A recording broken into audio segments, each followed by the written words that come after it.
Marahil po sa panahong ito ay inyong pinanunood, ay tiwalag na ako at ang aking mag-ina.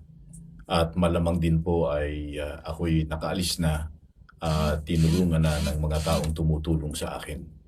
Gayunpaman ay minarapat ko na bago kami umalis at bago kami sunduin, ay ma-tape muna itong aking ilang sasabihin. Sapagkat marami na kayong naririnig mula doon sa mga tagapagtanggol ng sanggunian at gayon din naman sa amin. Gusto ko lamang na sabihin po sa inyo na ito ay hindi labanan ng mga salita o kaya ay pagandahan at pahusayan ng pagsasalita. Hindi rin ito pahusayan sa pangangatwiran.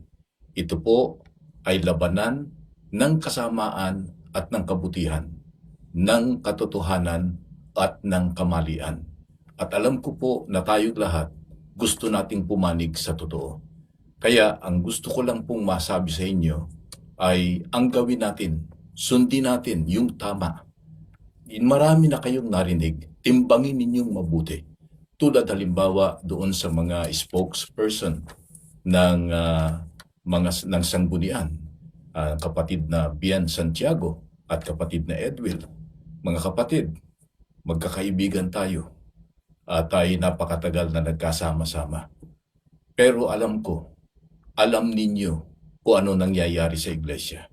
Hindi ko lamang maintindihan kung bakit ang katulad ninyo na mga ministro at ang isa pa nga ay napakatagal ng ministro, anak din ng isang pioneer sa iglesia, ay hindi masabi yung tunay ninyong niloloob at tunay ninyong nakikita.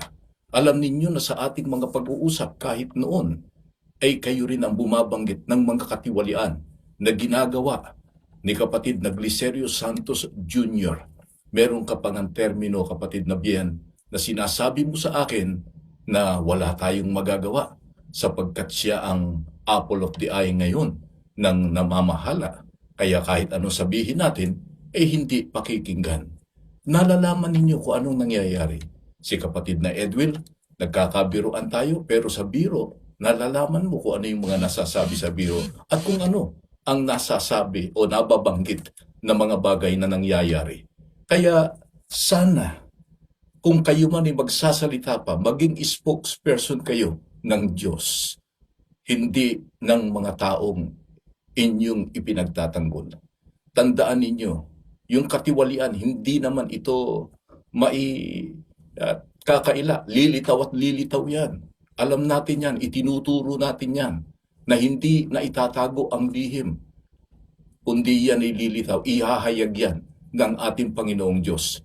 Pero sana maintindihan ninyo kung ihayag man ng Diyos yung lihim, sana hindi kayo kasama doon sa inihahayag niya na kayo ay gumagawa ng masama at pinagtatakpan ninyo yung kamalian. At dapat sana ay sagutin ninyo punto por punto yung mga binabanggit na katiwalian. Huwag ninyong hanapan ng prueba raw. Marami ng prueba eh. At yung mga pruebang yan, kayo mismo ang nakakaalam. Ang mga kapatid, nakikita nila yung nangyayaring mga katiwalian na pinangungunahan ni Glicerio Santos Jr. at ng kanyang pamilya, ng kanyang mga anak. Eh sana, yan ang inyong sagutin. Kung sinasabi ninyo na hindi totoo yan, walang katiwaliang nangyayari, eh sana ay patunayan ninyo. Ilabas ninyo ang katunayan.